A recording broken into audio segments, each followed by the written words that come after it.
আজকে তোমাদের সাথে শ্রীমঙ্গলের শেষ দিনের ভিডিওটা শেয়ার করলাম। আর শ্রীমঙ্গলের শেষ দিন ছিল সোমবার। আর সোমবার যেহেতু আমি ভোলানাথ বাবার ব্রত পালন করি, তাই ভাবলাম যে কোথায় ভোলানাথ বাবার মাথায় জল ঢালা যায়। তো আমরা আগের দিনই আসলে দেখে গিয়েছিলাম যে কোথায় ভোলানাথ বাবার বিগ্রহ আছে। একটা লোকনাথ বাবার মন্দিরের পাশেই দেখলাম ভোলানাথ বাবার মন্দির, তাই আমরা সেখানেই সকাল সকাল চলে আসি দুজনে মিলে জল ঢালার জন্য।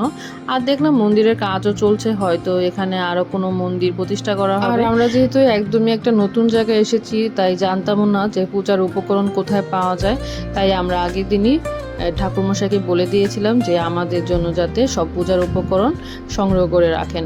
তো ঠাকুরমশাইও ঠিক আমাদের জন্য সব পূজার উপকরণ সংগ্রহ করে রাখেন, তাই আমাদের কোনো সমস্যাই হলো না। আমরা সুন্দর মতো ভোলানাথ বাবার মাথায় জল ঢালতে পেরেছি। আর ঠাকুরমশাই আমাকে দিয়ে সব নিয়ম কানুনগুলো সুন্দরভাবে করিয়ে দিয়েছিলেন। আর জল ঢালার সময়, পুষ্প অর্পণ করার সময়, দান দ্রব্য অর্পণের সময় প্রত্যেকটার আলাদা আলাদা মন্ত্রপাঠ আমাকে দিয়ে করিয়েছিলেন।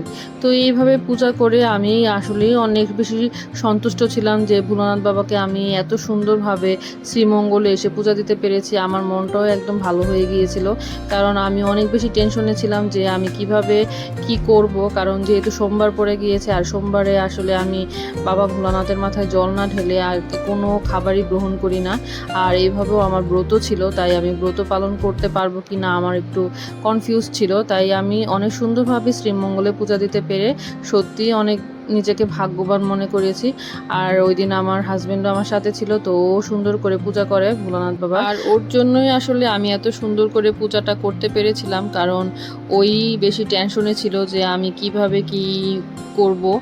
আর ওই আসলে কোথায় ভোলানাথ বাবার বিগ্রহ আছে সব কিছু খোঁজ খবর নিয়ে আমাকে সব অ্যারেঞ্জমেন্ট ওই করে দিয়েছিল। তো যাই হোক, তারপর সব সুন্দর মতো করে আমরা আবার আমাদের রিসোর্টে চলে যাই এবং রিসোর্ট থেকে আমরা আমাদের লাগেজগুলো কালেক্ট করে তারপর আমরা নারায়ণগঞ্জের উদ্দেশ্যে রওনা দিই। এভাবেই আমরা আমাদের শ্রীমঙ্গলের ট্যুরটা শেষ করেছিলাম।